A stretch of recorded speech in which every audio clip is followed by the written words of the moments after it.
In classical mechanics, what we solved was that it's attached to a wall. So this is very heavy. But of course, if you have hydrogen iodide, for example, even hydrogen bromide, bromine has, I think, a weight of 80 or something.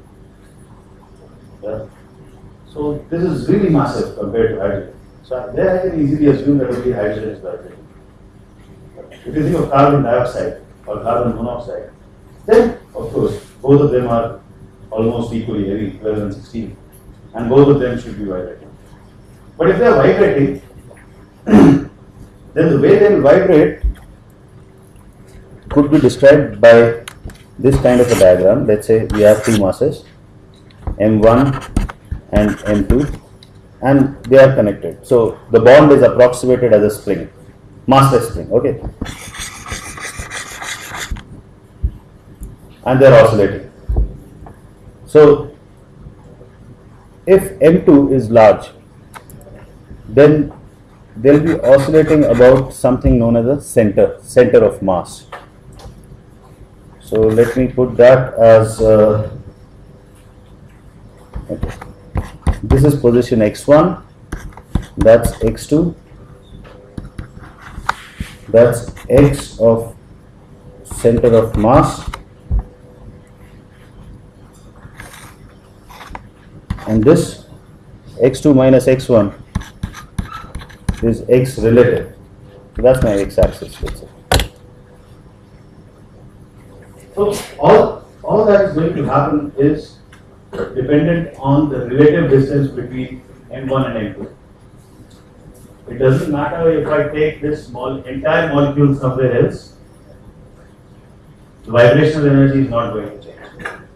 So I have, in the first case, I had one equation to solve because one of them was fixed at the wall. Now I have two equations to solve because both of them are moving. Okay. And I'll not go through it, but I have given the derivation over here in the notes. So these two equations, so I have two equations to solve and I cannot do away with that. But one of these equations is for M1, the other equation would be for M2. Right? The equations are like mass into acceleration is equal to minus kx. For one equation for M1, one for M2.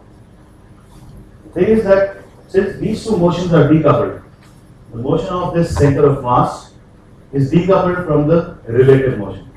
No matter, whatever the relative thing changes, the center of mass does not move. And if the center of mass moves, the relative thing need not change. So the two motions are decoupled, and the two motions of M1, M2 are the two equations that I need to solve. So I convert these two equations into one, that is the center of mass movement, but there is absolutely no force on that. So it's moving freely. If it has some momentum, it continues to have that momentum. So I need not worry about this particular equation. The other big equation is that of the relative motion of these two masses. That turns out that you can write that equation in terms of the relative coordinate x2 minus x1, right? And you can write that in terms of something called a reduced mass. Okay. See, this should not, not doing the derivation should not disturb you, but it's given over there, so do have a look. So what I get then, I'll just skip and tell you the final result because that's more important. So 1 by mu, the reduced mass is 1 by m1 plus 1 by m2. Okay, and the relative coordinate system is of course x.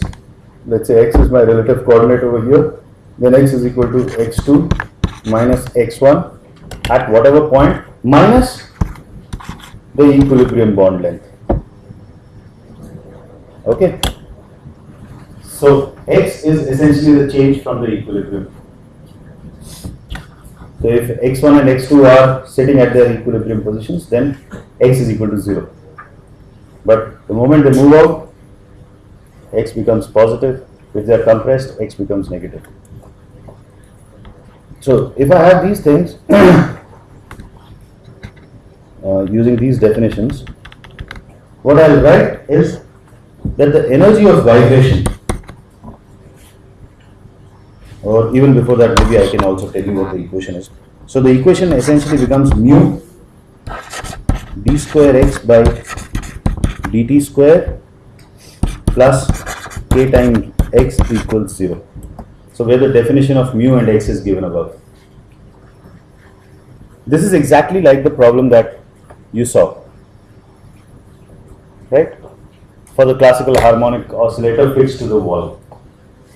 So if I have the equation of that, then I know that the energy of vibration is nothing but half mv square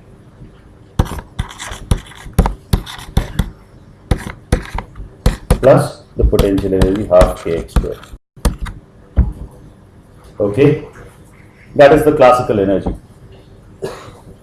Right now we have not done anything quantum mechanical to this.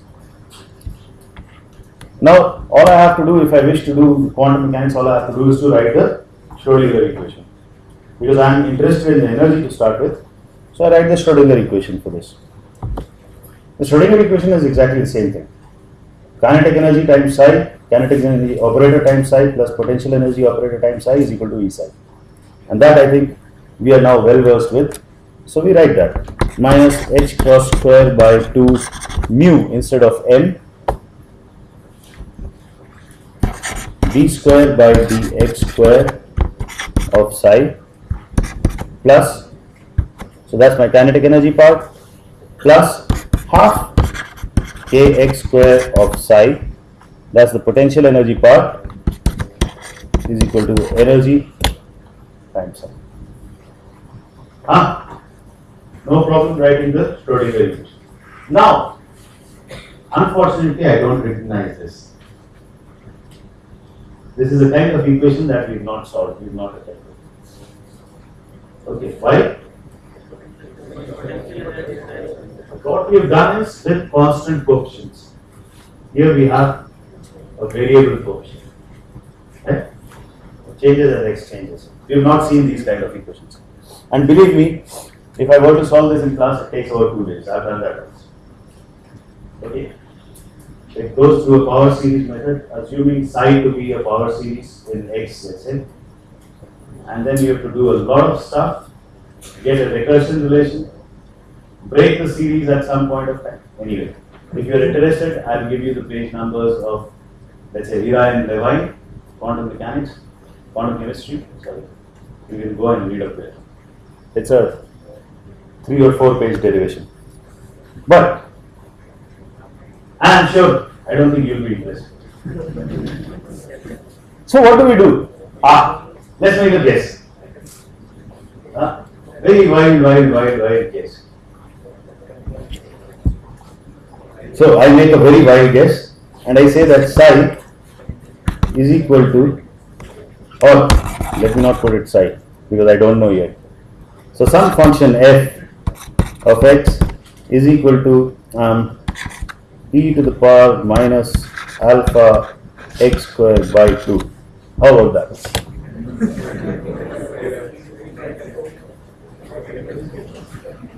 You don't like this one? You want to make another guess? Let's try with this if it works, otherwise we'll make another guess.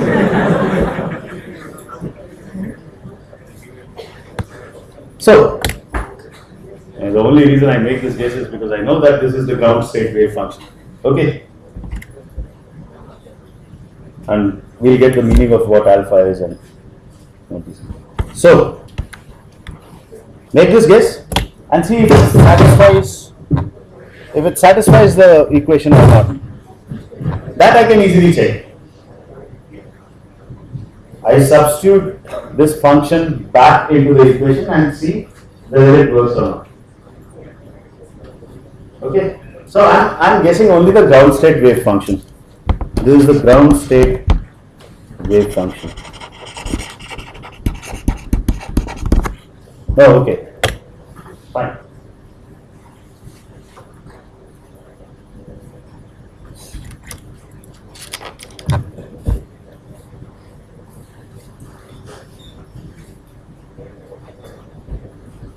Okay, so instead of people doing that exercise, let me write down the final result.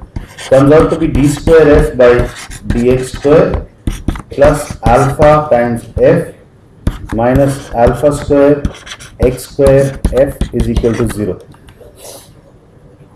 If I substitute e to the power minus alpha x square by 2 in the equation. Okay.